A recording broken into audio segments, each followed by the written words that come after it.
Bienvenue dans cette nouvelle édition du 12-15. Voici les titres de l'actualité.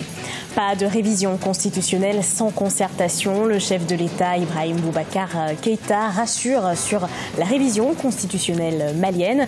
Le dialogue national est obligatoire. Il consulte en ce sens les leaders religieux et politiques ou encore la société civile. Et de toi pour le salon Osiane. La 3e édition du salon du numérique Osiane s'est ouverte ce mardi à Brazzaville sur le thème « Développer la confiance numérique pour garantir l'économie prospère ». Elle réunit plusieurs acteurs du numérique.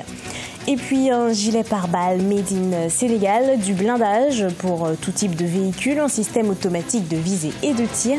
Il s'agit du travail d'un électrotechnicien sénégalais de 31 ans, connu dans l'industrie de l'armement et des fusées, un ingénieur au talent hors pair. Mais tout d'abord, une démission en Algérie, celle du président du Conseil constitutionnel du pays. Tahib Belaïz était chargé de conduire le processus d'élaboration d'une nouvelle constitution. Ce processus est l'un des points clés de la transition politique après la démission du président Abdelaziz Bouteflika. Mais les manifestants continuent de réclamer l'éloignement du pouvoir des généraux, des hommes d'affaires et des militants du parti de l'ancien chef de l'État. Le dialogue national au cœur de la révision constitutionnelle malienne, c'est ce qu'assure le chef de l'État, Ibrahim Boubacar Keïta. Il consulte les leaders religieux et politiques, tout comme la société civile, pour soumettre le projet au référendum. Explication dans ce reportage de notre correspondant Mokhtar Bari. Après 3 mois de travail, le comité des experts chargé de la révision constitutionnelle a remis un projet devant conduire à la modification de la Constitution du 25 février 1992. Le comité avait pour mission de rencontrer les couches socio-professionnelles du Mali afin d'obtenir un large consensus.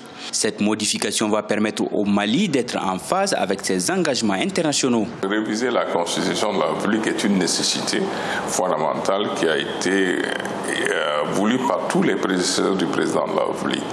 Maintenant, aujourd'hui, on doit réviser parce que l'accord pour la paix et la réconciliation issu du processus d'Alger prévoit des dispositions qui ont valeur constitutionnelle. Mais nous avons aussi une directive de l'UEMOA qui nous demande de créer une Cour des comptes. Le chef de l'État a initié une série de consultations auprès de la société civile, des religieux et des partis politiques. Les 2 rassemblements d'opposition que sont le Front pour la sauvegarde de la démocratie et la coalition des forces patriotiques ont simplement décliné l'offre. La révision constitutionnelle apparaît aux yeux de nos interlocuteurs comme la seule priorité du moment. Ceci est aux antipodes de notre ambition pour le Mali. Un Mali debout, réconcilié, sécurisé, uni et solidaire. C'est pour cette raison que nous avons décliné l'invitation qui nous a été faite. Malgré la réticence de l'opposition, les consultations se poursuivent. Le projet devra être soumis à l'Assemblée nationale pour lecture avant d'être soumis aux Maliens lors d'un référendum. Coup d'envoi du salon du numérique Osiane ce mardi 16 avril à Brazzaville. L'ouverture du salon s'est faite en présence d'experts et de plusieurs ministres de la Côte d'Ivoire, du Gabon et de la République démocratique du Congo.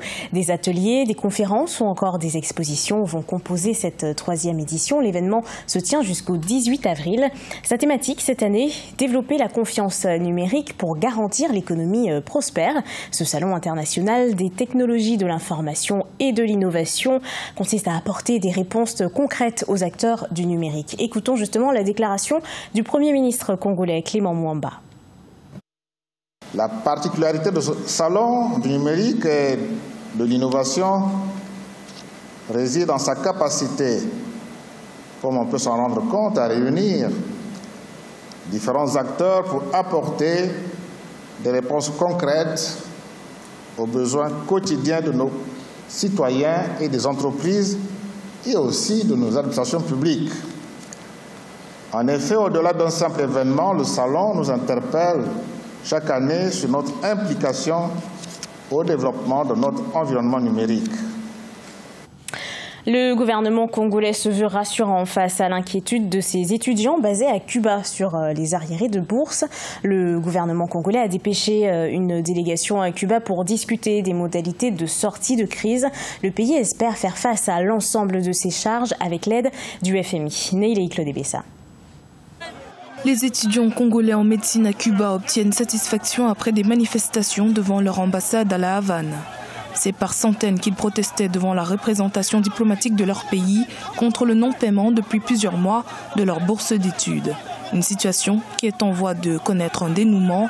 Le gouvernement congolais, qui dit rester attentif à leurs revendications, s'apprête en effet à dépêcher une délégation à Cuba pour apporter satisfaction à leurs revendications, mais aussi pour rassurer les autorités cubaines. Il n'y a pas une volonté particulière du gouvernement ou de qui que ce soit au plus haut niveau de l'État de laisser volontairement nos étudiants à travers le monde dans une situation de détresse. C'est une situation conjoncturelle liée à des problèmes financiers. Les ressources publiques ne sont plus suffisantes pour faire face aux charges. Parmi les charges, il y a, hélas, les bourses des étudiants congolais. Ces manifestations ne sont pas une première, mais jusqu'à présent, aucun fait de violence n'avait été enregistré, ni d'intervention de police. Cette fois, plusieurs étudiants ont été légèrement blessés lors d'affrontements avec la police cubaine qui essayait de les déloger. Le gouvernement a décidé d'envoyer une délégation de haut niveau à Cuba. C'est donc pour discuter de vive voix et avec les autorités cubaines qui sont les autorités accueillantes de notre communauté estudiantine et avec les étudiants eux-mêmes. Elle y va pour régler les problèmes qui peuvent être réglés dans l'immédiat et toucher du doigt les problèmes qui, sans pouvoir être réglés tout de suite, pourront l'être dans un délai raisonnable, c'est-à-dire au retour de la délégation quand les choses pourront se faire. On estime à 2000 le nombre d'étudiants originaires du Congo envoyés faire des études à Cuba depuis 2013. La délégation congolaise a reçu des instructions fermes du président de la République Denis Sassou Nguesso en vue d'une résolution durable de la crise.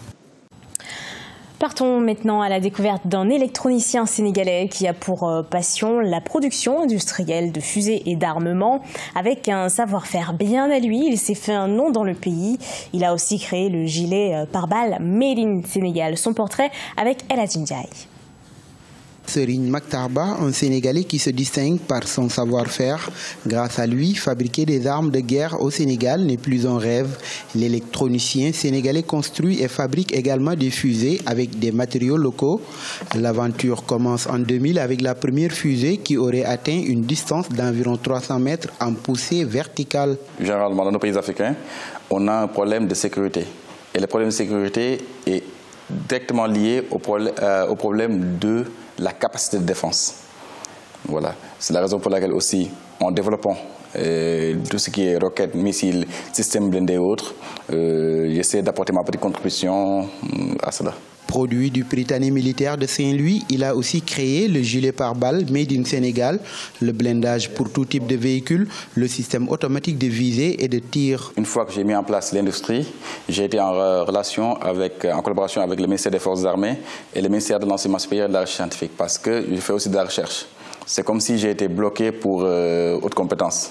C'est-à-dire, bon, généralement, les jeunes entrepreneurs sont bloqués, non pas par les Occidentaux. On a l'habitude de dire que les Occidentaux nous bloquent, mais non. Des fois, les blocages sont ici. Serigne Maktarba est le seul Sénégalais connu dans l'industrie de l'armement. L'enjeu est de taille car la production industrielle de ces fusées permettrait de créer de nombreux emplois et de favoriser davantage certaines disciplines scientifiques, favorisant ainsi la souveraineté technologique de l'Afrique. Ce journal a été préparé par l'ensemble de la rédaction. Merci à vous de l'avoir suivi. Dans un instant, retrouvez une nouvelle édition de l'actualité sur Africa 24.